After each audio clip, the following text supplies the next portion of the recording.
Joe Love First TV. What's up? What's up? It's the City Girls.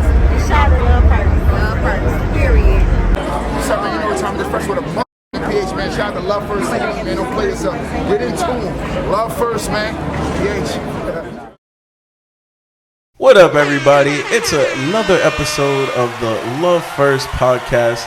It's your boy, Kata Don. We have Natica in the building. Hey. And guys, when I say it's a special episode, we have a CEO mogul in the building with his own record label. All facets of entertainment. This is the guy you want to learn from and get these keys to success. Yes, we have Mike Loco in the building. How are you doing, my brother? Good, man. Thanks for having me, bro. Man, it's a pleasure. Thank you for coming in. Before we actually get started, man, we got to shout out our sponsors at Manscaped. Make sure you use that 20% discount code in that description. Your girl will appreciate you. You'll love it. Right, Natica co-sign that record, right? Yeah. Yes, and you have a sponsor you want to give a quick shout out to before we get in there? Quick shout out to Metzli Shop. I am wearing her teacher earrings. I used to be a teacher, and Yes. even though I'm not teaching anymore, I appreciate all teachers and students, always learning, always teaching. Use my code Natica Music, 20% off, Natica Music. Yes, it's in the description, so it's going down. I usually kick off the questions, but I want to give Natica to let her kick it off with these questions today. Okay. That I'm coming in. All right. So, where does the nickname Loco come from? Yeah. That comes from a lot of things. It depends on what era of my life that came from. I mean, when I was young, I used to do the crazy things like jumping off the monkey bars that no one else would, and I've Parkour. I've been known to be a little quick-tempered. So Are you an Aries? No, I'm a Gemini. Oh, me too. Oh, the three Geminis in the building. Three of them. Crazy can also be used in a passionate sense, to where like I literally would put forth the craziest effort to achieve what I want to do. Yes. There's no rules. You Yes. know, it's just me and the road ahead. So, like I said, it depends on which facet of life or what mood you put me in. There's all kinds of crazy.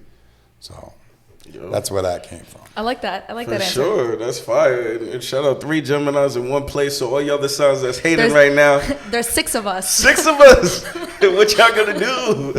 No, and I actually had to learn all that other stuff. So I'm like cusp of Taurus, Leo moon. Cusp of Don't ask me Taurus. what it means, but I'm a king by birth, so There I we guess go. the stars aligned. That's what matters. Now you also got another nickname I want to ask you about, man. Tell us about Suge. Again, I mean, there was situations that arrived, and I'm very passionate about the things that I'm involved with and the people that I protect, and it's just better to stay on my good side. Yeah. But, we all have that switch, and there was a situation to where, Gemini. I had to assert a certain situation, and someone came up to me one night, and they were like, yo, you're like the Suge Knight of New York. We're going to start calling you Suge Mike. Yeah.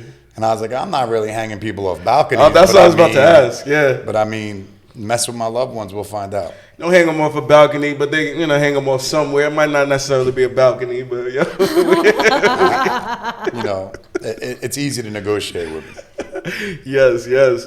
Now, you are a CEO. You're doing amazing things with MLM Entertainment. Correct. For those that might not know, let us know what MLM Entertainment is doing, what it stands for, what y'all have going on. Well, see, the biggest misconception is people think that MLM stands for like Mike Loco Music. I am not that narcissist. Okay, all right.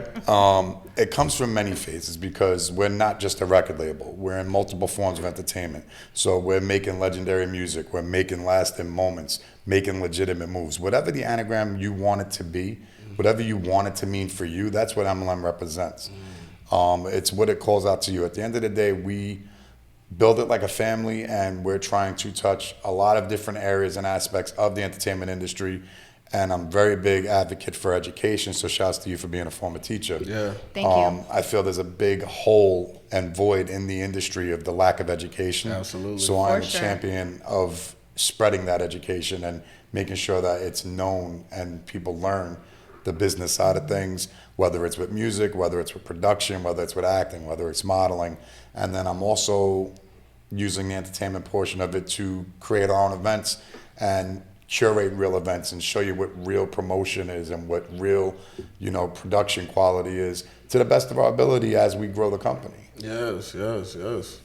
No, that's amazing. And what I really like what you were saying too is the education point of it. I think it's very important because especially artists on the come up and even ones that are already there, it's such a lack of information. If you're on the come up, a lot of artists believe, hey, it's just about, like if you do music, it's just about a good song. I'm gonna just put a good song out and go viral and boom. Right. No, that's not how it works. It's a music business, so the business is a key to it. And a lot of artists that are already on have no idea how the business goes. So I love what you're saying about education. So what are things that you do to educate your artists? Well, for my artists specifically, there's certain things that I force them to do themselves. For example, with advocating for education is why I did the imprint partnership with Video Distribution to make MLM Distro, where we cover things like admin publishing and establishing mechanical royalties, songwriter royalties, and establishing your PRO royalties outside of the 50 United States to worldwide coverage. Yes. And having things, collect on YouTube Content ID. You start speaking about all of that, and artists is going to look at you like, oh, you're crazy, because they're just starting to learn about ASCAP and BMI. So I'm educating about that, but at the same time, I'm looking to form partnerships with companies that are on the same wavelength. So that's where we formed MLM Distro, so that way now we can become a one-shop stop and you can have a dashboard and you don't have to sit there and log in like, all right, here's my distro kid, here's my song trust, here's this, and I got to log into all these different things. I have no idea. What I also did was, because I tend to have the same conversation a lot. So I created a PDF document that now I can just fire off to an artist, with no problem. I don't charge for it or anything, and it's just basically, for lack of a better term, it's, distribution for dummies. It starts off with, it's explaining to you what an IPI number is. Yes. Like a lot of artists, they don't know what an IPI number is, but they're doing features, and it's like, well, how are you getting paid?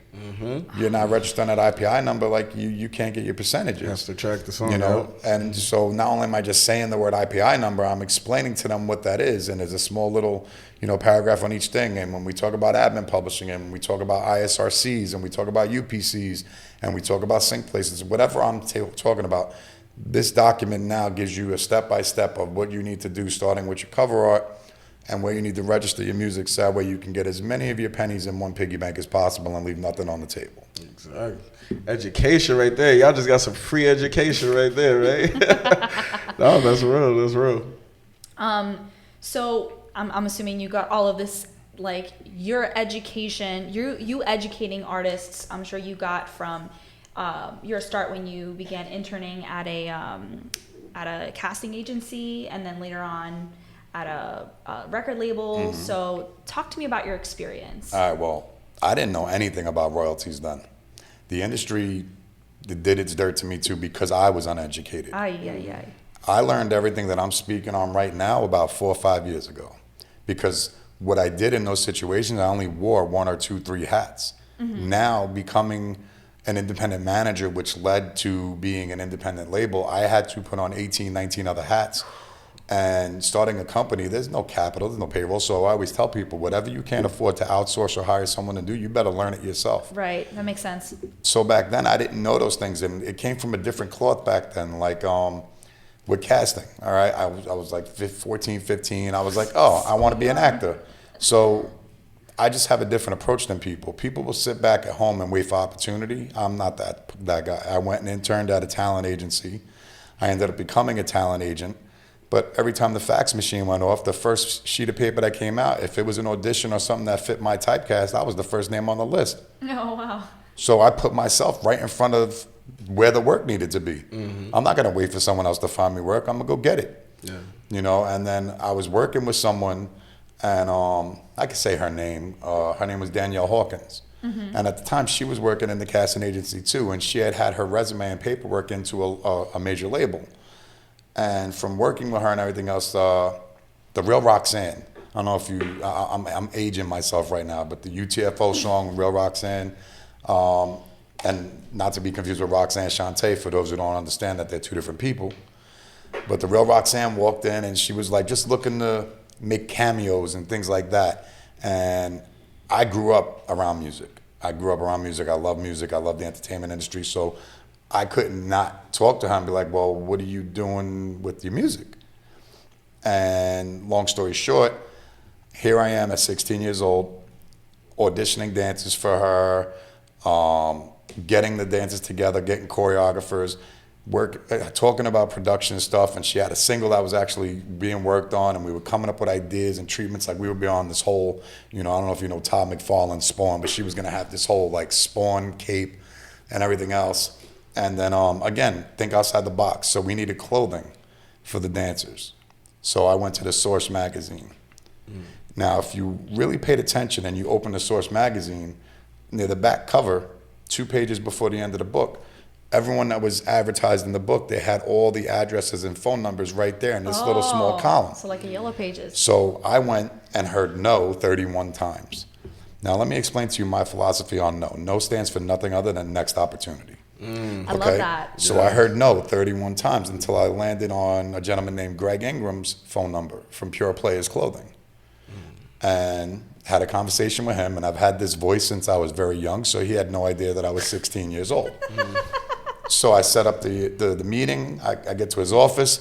I walk in, and he's like, wait a minute. I'm like, listen, you liked what I had to say on the phone? Give me 10, 15 minutes and then throw me out your building. What do you got to lose? I left there with the sponsorship, and I got the Pure Players clothing. I even left with an orange Pure Players hat on my head that day. You know what I mean? Like, what's the worst anyone could tell me? No. I heard no my whole life. I asked my mom for a lollipop. No. Did it kill me? No. Mama, give me this toy. No. We were broke. I heard no a lot. So, and that's the other thing. Like, when you don't have something, there's different ways you can approach on wanting to change your stripes or change your patterns or get what you're looking for. Yeah. Depends on what road you want to take. Me, I was determined. So rewind back to what we were talking about. So, we set up a show with Fire Island. She did a whole big deal. And mind you, I was doing this off the cuff, off instinct. This was not trained. This was not taught. This was just me being a street hustler and getting stuff done. I don't know if we can curse. I'm trying to censor myself because I do cuss. But I appreciate you. Love first. So people that were working with me saw this. So when they got their foot in the door at the label, they brought me along as an intern. So the internship happened, and I was refused to get coffee and paperwork. That's not what I do. So I went in there the first day, and I went up to, I was like, can I sit in on this meeting? They were like, who the hell are you? And I was like, well, I'm this intern. And they said, get out of here, go do some paperwork. So I went and sat in the corner of the office and just watched. You didn't do any paperwork. I didn't do none of that. So the next morning, same thing, routine. Good afternoon, sir. Good afternoon, sir. I won't say names because that's the past. So it doesn't matter where I was. So, and they were like, get out of here. After the third day, they were like, why do you keep asking this question? We keep telling you no. I said, well, listen, I'm trying to maximize the opportunity. In 6 months, you're going to throw me out this building anyway. So rather than waste 6 months of my life, if you're going to throw me out now, or let me sit in this room and do what I do. And they said, but why? And I said, because to be honest with you, I don't want to spend the rest of my life getting coffee and paperwork. Like, that's not what I want to do. But I said That's it a little fair. bit more differently because, like I said, I cuss. So when I took the respect away, I was like, I don't want to effing get coffee. That's not what I want to do. Yeah. That stood out to them. So they let me sit in the room. Like you insisted, like you persevered. Yeah, like, bro, I wasn't going to spend the next 6 months just being an errand boy. I'm better than that. And it's not being narcissistic. It's just I want more for myself. And I get it. Sometimes you got to be the errand boy to get to places. But I didn't. In this situation, there was like 14 other interns. Where am I standing out? Right. Yeah. And at that time, wasting 6 months to do that and hoping that I have a 1 in 14 chance to impress someone or to stand in someone's, good graces, I ain't got time for that. You had to make a statement. Yeah. So I sat in that room and I had a black and white notebook and I just wrote. Yeah. The whole time they were talking, I was just writing. So obviously they stopped me after the meeting because they're discussing stuff with NDAs and this, the third, and they wanted to see what I wrote. What I was doing was I was listening to their approach and their strategies and everything, and I was putting my own little tweak on things of what I would do in addition. Yeah. And you know, they looked at my book, smiled, gave me back my book, and said, all right, I'll see you tomorrow. Make sure you report to this room. So that's what I did for the next few weeks. And then one of my strategies that I wrote, they told me to execute, and they moved me to street team. So, you know, I went from intern to, you know, street team associate, and then eventually headed up my own street team. So by street team, what does that entail? Street team work is multiple things, but what I specifically did was, there's apps that do what I did then, now, okay? I went out and I was pulling people off the street. Okay. Give them a piece of paper, age, nationality, that's that, just so we can get a demographic. Gave them some pizza, some soda, played them 5 songs, didn't tell them who they were. Sure, you probably knew some of them by voice, but it doesn't matter. We gave them test singles. Give us a score of 1 to 5. What did you like, what you didn't like, and rate these songs in order or whatever. And for that, we would just collect statistics. And then on top of that, we also would go out and we were putting up flyers, we were handing out promotional content, free CDs, You free were the t-shirts. boots on the ground. Correct. Yeah. You know, and that's something that I still instill today that so many people ignore. Oh, 100%. You know, like there's nothing better than that in-person contact. Yeah. You know, that in-person, and that's why when the record stores closed, a large portion of super fan creation was taken away, and people don't realize that, as well as a lot of capital. Yeah. You know, so that's what street teaming was just you were working the streets, and you know, pause because that sounds like something else. But you know, you were boots on the ground, getting the name out there, getting the merch out there. You know, for example, Def Jam used to have this sampler CD, okay, and what they did was they made it look like comic book characters. So it would be like DMX was on the cover with these lasers coming out of his eyes and these big ass cartoon dogs looking mad serious. But that's how they dropped the second round knockout by Cannabis, and the response from LL Cool J. And there was a song from Onyx, and then there was a Method Man song. So all these songs were on this little sampler, 5 CD sampler. Now imagine you walk in the streets and someone hands you that CD for free. First of all, the cover looked cool, and it was all bangers. You know, and street team would go out and just hand out thousands of these. Wow. You know, so yeah, they made it, took a hit, and it might have been songs that they weren't necessarily going to make singles, or if they did make it a single, they took the L because now you bought the album. Yes. You know, it would give you a little, like, why do you think, like, when you go to the mall and you get that chicken teriyaki, they're out there all day giving away all those free pieces? Yeah. Why do you think they do that? Because they want to get a gauge of what. Because they know their stuff is slapping, and you're going to go get a whole tray of it now because you got 1 or 2 pieces for free. Yeah. You know, so that's the same mentality. You got to give people something and not be worried about what it cost you, because the bigger picture is always going to tell the bigger story. Well, that's the investment. Yeah. And the like what you said, because a lot of artists and people are only solely dependent on the internet when you have that physical reaction, and that's something I've been preaching to, and you actually go see them. So even using the chicken teriyaki example, like, I remember getting that at 10 years old. I'll never forget it on 34th Street. It's something that will not only lure you in because it's slapping, but two, it's like, I now have a memory of this. This is something that is now unique, that doesn't just happen every day. So now I will specifically remember this person, this place. Okay, this person came around with the CD. This person came around with the merch. It was doing this and so confident. Now I have that experience, you know, and that's what, like you said, which is going to make a super fan, and people really go out there and support you because they're like, oh, I like these people, but I actually met this person.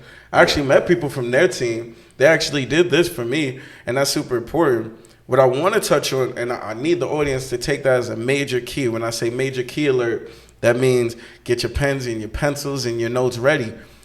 When you said no, just means next opportunity. You know, we live in a world where so many people are afraid of the word no. Like, it's a real thing of how fearful. Oh, I got a better one for you. Yeah, let me hear. FAIL. What do you think FAIL stands for? What does that stand for? First attempt in learning. Ooh, yes. I love Exactly. that. You have to fail before you succeed. That's 100. true. That's true. If you don't know how to make a pizza and the first time you try to throw some dough and sauce and cheese together, you're probably going to mess that the hell up and burn it. Sauce is going to spill. Is it a failure? No, you're just learning. Exactly. Yeah. And don't be scared to learn. Like, a lot of people just want to look perfect all the time. No, listen. Go out there, fail, learn, get to your next opportunity, and you're going to watch yourself grow, and you're going to watch yourself achieve success. But there's people that really have anxiety over the word no. I be sitting there with people like, hey, go up and do that. I don't know.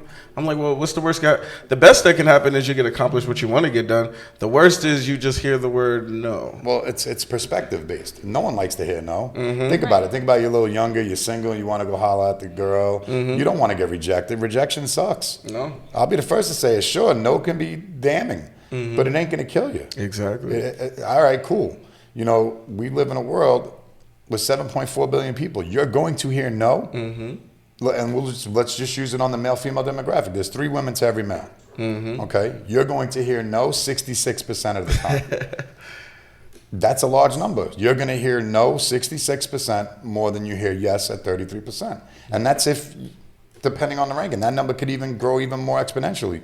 But it's not 100%. Yeah. So you're never going to have 100% definitive no in anything you do. So find your yes. Find that yes. Get to that yes. So that's what we're searching for is the yes. So search for that yes. You're gonna see things happen. But it's a double-edged sword, because if you're looking for your yes, but you don't have a superior product and you don't have a fine-tuned product and you're just trying to dial it in, you're fooling yourself. You know, take your craft seriously. Yeah. You know, like if you were a basketball player, you're out there working on your jump shot, you're working on your free throw. If you're a boxer, you're in the gym training this, that, and the third. You can't just sit there and say, it's Tuesday, I want to make music, I'm going to be an artist. Go record something into, you know, a USB mic, don't mix, don't master, the beat's terrible, and be like, yep, so now I'm just going to shop this because someone's going to say yes. The preparation is key. Exactly. You know, even what I like what you said about that, what I try to tell like the people around me is what separates Michael Jordan, Kobe, and even Floyd Mayweather is, yes, they were talented, but they work like they have no talent. They're so prepared. Like they stay like not just leaning on, hey, I have this ability, but I'm going to put every single possible thing I can do. I'm going to keep practicing. I'm going to keep working on it. I'm going to be ready and I'm going to be prepared. So like what you said, preparation is key. Don't just lean on it. Hey, I could do this easy. I'm just talented. I'm the gift to the world, you know? You have to mix it with that preparation, that hard work. The more talented you are, it'll come easier if you put that work with it. Well, let me ask you a question. Yeah. You know names like Jerry Rice, Deion Sanders, and Walter Payton, right? What you probably don't know is how they trained.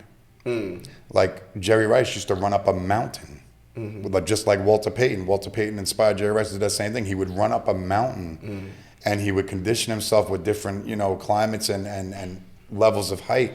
Yeah. And it's kind of like Instagram. Like back in the day, you only heard about the highlights. You only heard about the cool stories, but no one ever dug deep. It's just like most people are going to post their wins, not their losses. Right. Yes. You know, on Instagram. But you got to do your research. So it's like, if you're aspiring to be like Jerry Rice, you better learn that, man. You better know what made Jerry Rice Jerry Rice. You better learn what made Michael Jordan Michael Jordan. Because if you just sit there and say, hey, I can hit 7 out of 10 3-pointers, I'm Michael Jordan, you're missing 98% of the toolbox. Yep. You don't go for just what you see on face value. You better find out what made that man tick. And Deion Sanders, while everyone was sleeping on the plane, that man would study film. Constantly studied film of himself and his opponents of what was going on. That's why he was such an excellent cornerback and DB. You know, so again, don't look at just the awards and don't look at the progress. Yeah. Look at what he did to get to that progress. Yes. Model yourself off of what the same work ethic was, not the finished result. Yes. You know, you can't start at the end. That's your key.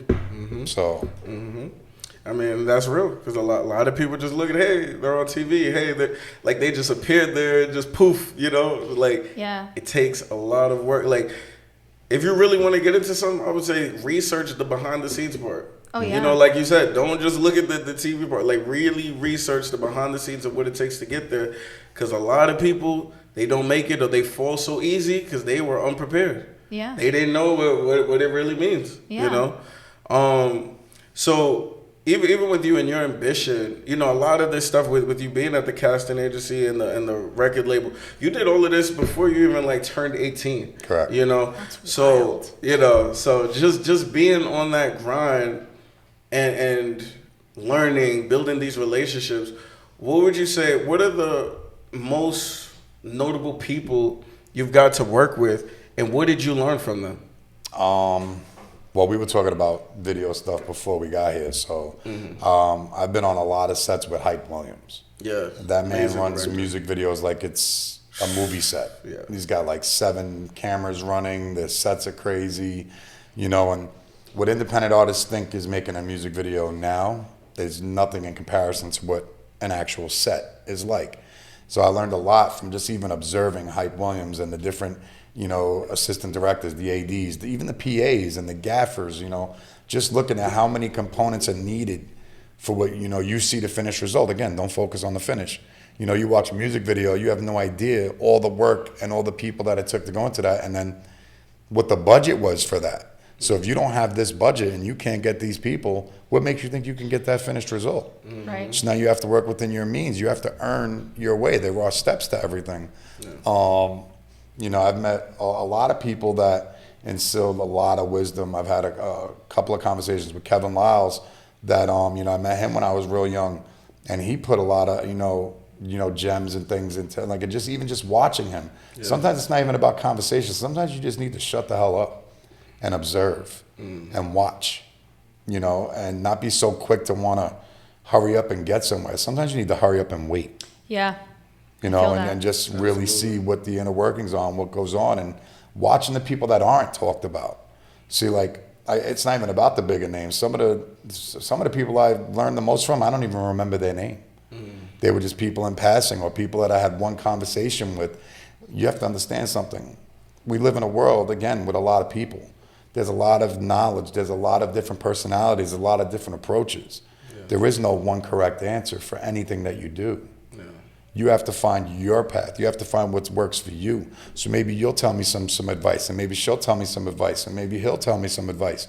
And I won't agree with everything that each of you said, but I'll take 20% from you, 15% from her, maybe another 8% from him, and then I'll throw my own little spin on it, like what I did when I was in those meetings. Yeah. You know, and you find what works, and then it's trial and error. Mm-hmm.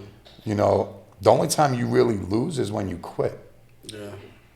You know, and you gotta understand that you can't put all your eggs in one basket either, because there's a lot of people that don't realize the path that they want isn't what's meant for them, but it's not far off from it either. Yeah. Not everyone has the voice to be an artist. Not everyone has the charisma, but they may have the pen to be an excellent writer. They may know how to structure a song, you know, or, you know, they may have good arrangement to be a producer or a vocal producer, or, you know the right people to A&R and start bringing a team around someone and build a sound.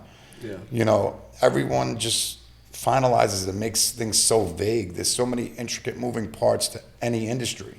Mm-hmm. You know, find where it makes sense and what you enjoy and what you could, I don't want to say be successful, because to me successful isn't a dollar amount. Yeah. Successful is a mindset. I believe in that too. Okay, and there's different versions of success. Yep. You know, and you understand what you could do that, where you can wake up in the morning and not care about shutting that alarm off, and you're enjoying what you do, and you look forward to going what you do, and everything is work. People have this misconception that certain things are just lit. You know, like, oh, we're about to be lit. I'm about to be this hip hop artist, or I'm about to be this pop artist. I'm like, bro, man, listen. There's giving up your 9 to 5 to work for music. You're committing to a 24/7 job. Oh my God. A nonstop overtime. 25/8. You don't get overtime. I identify with that so much. So last month I threw a barbecue on my birthday, and I feel like my barbecue in some way became like a networking event. Yeah, I got some networking in. And like some people came up to me, they're like, wow, I met some amazing people, and I'm like, I'm so glad that I was the cause of that. So yeah, it is a networking event, but wherever you go. That's the thing though. You provided a space without even meaning to, but those people took the initiative to have a conversation. Exactly. You got to strip your ego and your pride and not be afraid to ask questions and not be afraid to interact with people.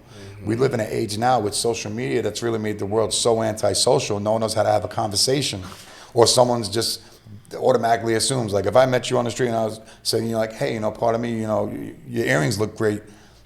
Most females would be like, oh, this guy's hitting on me. Like, no, I just like your damn earrings, stupid. Like, why can't it just be that? Why can't I just like your earrings? Maybe I like the earrings and I want to go get it for my shorty. Like, why has it got to be so much more read into it? Mm-hmm. You know, because everything, you know, it starts to get more sensitive, or because they're starting to associate more things to be a definitive direction, but it's not always the case, because again, we're all different. like I said, don't assume. The first 3 letters of assume are a word I don't know if you sense it or not. So I know what you're talking you know about. what I mean? So You guys know. but there's more to it because after the first 3 letters, I'm making it out of you and me. Finish spelling the word assume. Yeah. Oh. I Told you, I be having these one-liners that just come out by accident. No, you're real. You're absolutely right. You're absolutely right. So even on so what I would say on a, because you work with different not just artists but also producers, dancers, and things of that nature. So on the show we do have a lot of producers that are watching it, some coming up, some that are doing things. And a similar question I get from a lot of them is, as a producer, like, what can I do to get more placements? Like, what are keys to success to achieving that? All right. I have a different observation of what a producer is. And there's a lot more beat makers that think they're producers. It's not the same thing. Okay. Yes. Break There's a that lot of down. Yeah, break overlap. that And down. if you're looking to move into placements in an industry standard, you need to learn what industry quality and industry standard is. Yes. If you're just taking a bunch of loops off Splice and throwing a kick and a drum pattern on it, and there's no arrangement, and you're not mastering the sounds, you're trying to take a shortcut. And there's so many people that will sit there and you don't have to actually necessarily play the instruments because we have technology now. You can break out a MIDI and tap out a drum beat and tap out an electric guitar, and you can tap out those things. But you also need to, again, invest in your craft. Learn keys and what keys invoke what emotions and how the keys contrast with the key of the beat with the key of the vocal. Oh yeah. Sometimes having the wrong tone of vocal on a certain beat is just not going to work. Learn the sonic qualities. Yep. Music theory, music theory, music theory. Yup. Learn music theory. Yes.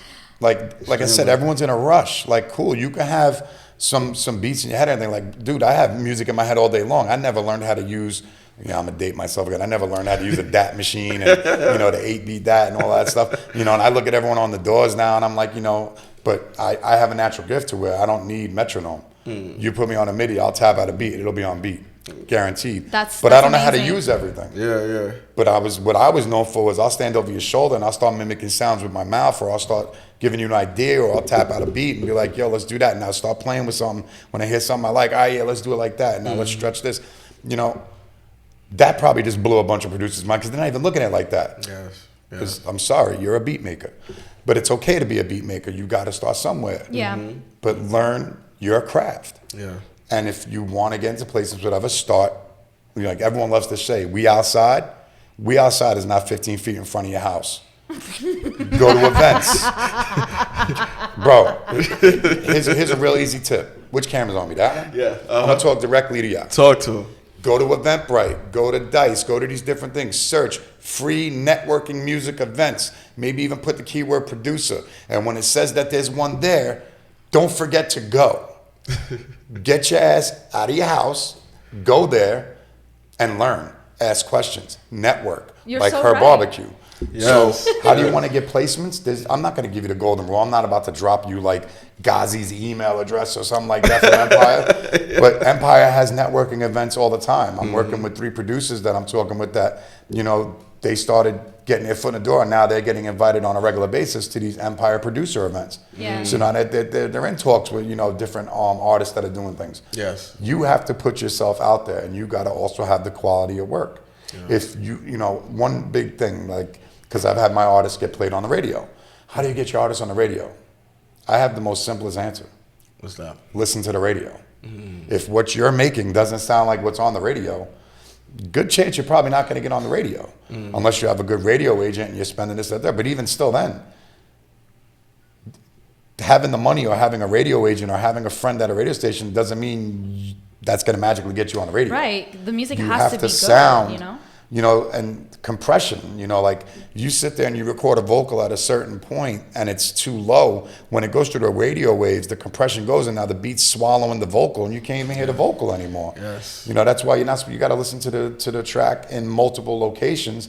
I blame SoundCloud. I blame the DSPs because we went to an era to where everything went to, an earbud. Yeah. We weren't listening to it on the big speakers or the surround sound speakers or in the club. You know, everything was in the earbuds. So the most common consumer was just walking around with earbuds. So there was a lot of room for error that could be forgiven. You know, you didn't have sounds panning. And if you did, you know, it was forgiven because the quality was so reduced because you were just coming through this little tiny hole into an earbud.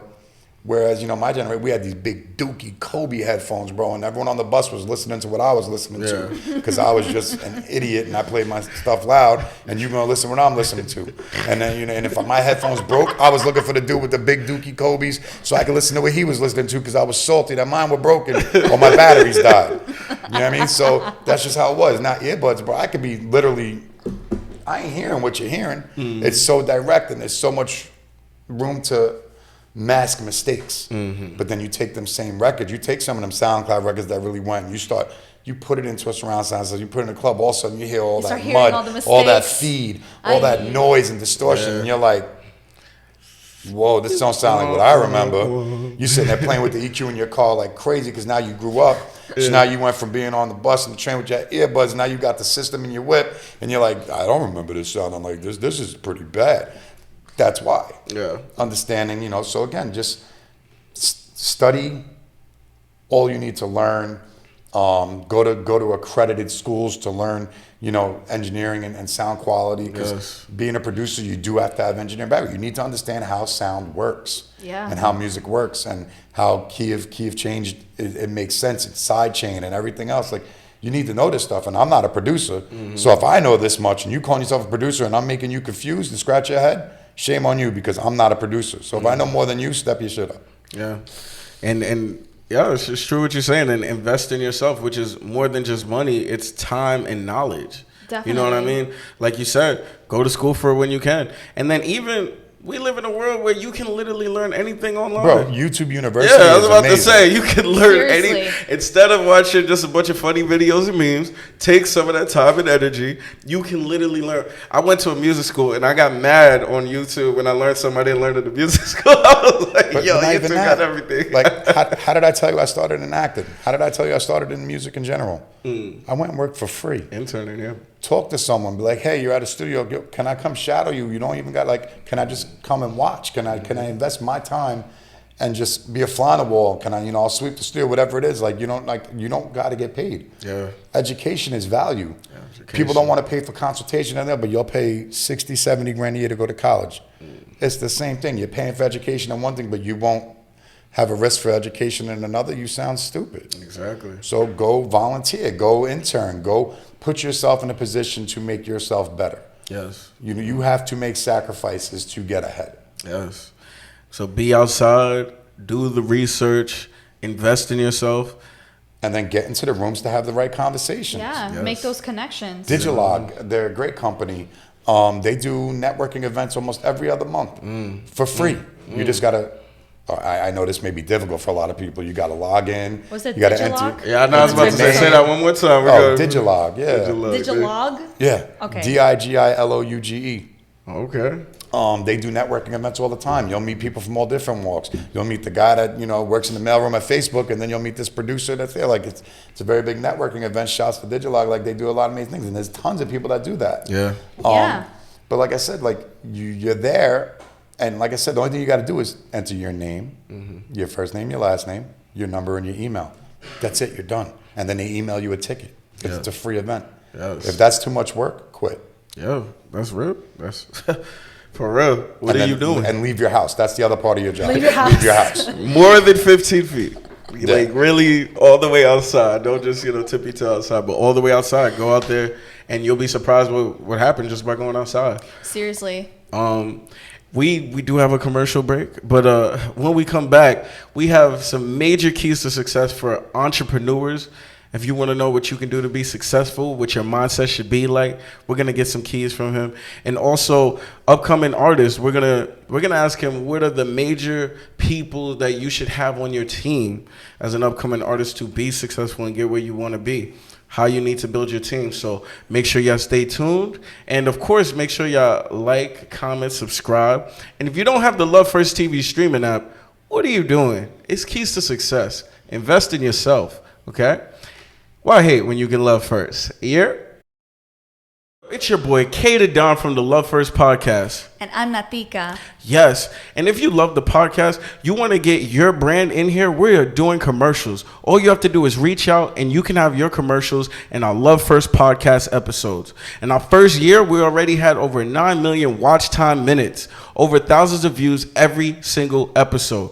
So get your brand, get your commercial, put it in the Love First podcast. I've never done ambassador or partnership programs, even though I get a lot of unsolicited DMs from random profiles, because I'm not going to promote something I don't like or believe in.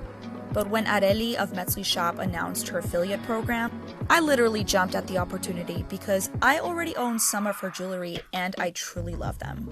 All of Metzli Shop's jewelry is nickel-free, and these butterfly earrings were so cute, lightweight, didn't irritate my ears at all, and I got so many compliments on them. If you like what you see, head over to Metzli Shop's page and use promo code NATICAMUSIC for 15% off your next purchase.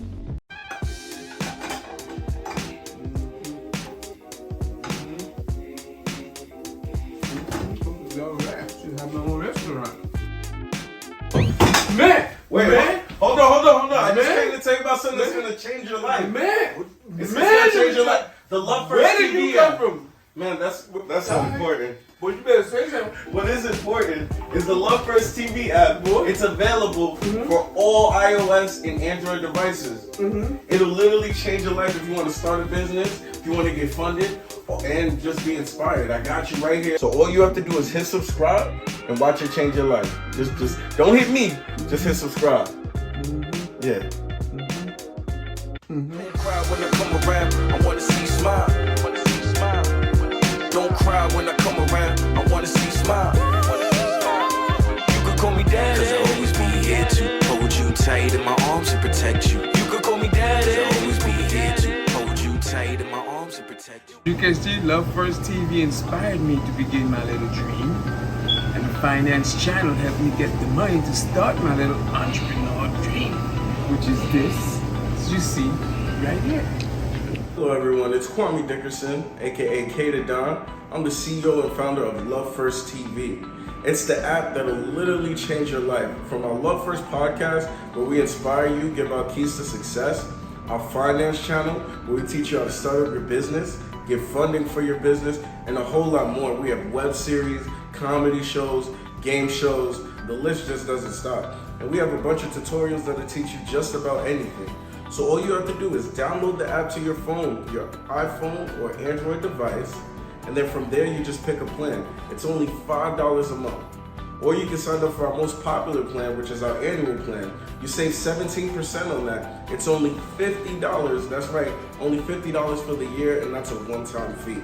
So make sure you sign up and unlock your keys to success today. Love First TV. Yeah, but seriously though, how'd you get into my house, man? Yeah, I mean, that's not important. Alright, okay, if you say so. What up, everyone? If you enjoyed this video, make sure you hit that like button. Don't forget to subscribe to the YouTube channel and hit that notification bell for the latest podcasts, music videos, and comedy skits. We got a lot more content coming your way. We here all day, baby. Yeah. Subscribe to the channel, baby. East Coast know I'm rockin' with y'all. West Coast know I'm rockin' with y'all. North side know I'm rockin' with y'all. South side know I'm rockin' with y'all. I'm still riding with my day 'cause I'm rockin' with y'all. Old County, throw your hands 'cause I'm rockin' with y'all. Long Beach, throw your hands 'cause I'm rockin' with y'all. Throw some bread in the air 'cause I'm rockin'